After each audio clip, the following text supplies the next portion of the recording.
Good day everyone! At nandito pa rin tayo sa Iloilo at niyaya tayo ni Kuya Jeff para puntahan yung Pebbles Beach na nakita niya. Dito lang yan sa may San Joaquin sa southern part ng Panay Island. More than 1 hours yung aming travel time and sulit naman yung biyahe dahil napakaganda ng kalsada at marami kang mga magagandang views na makikita. Tulad na lang nitong bayan ng Gimbal na napakaganda ng mga kulay na dilaw na halaman sa gitna ng kalsada at kulay ng railing sa magkabilaang side ng kalsada.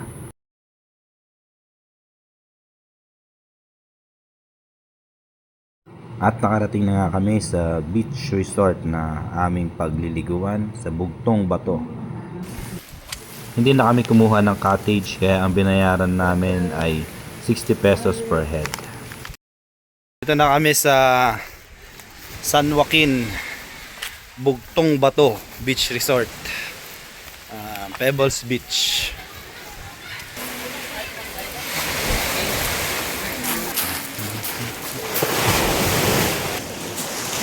Naginapakan ko mga pebbles.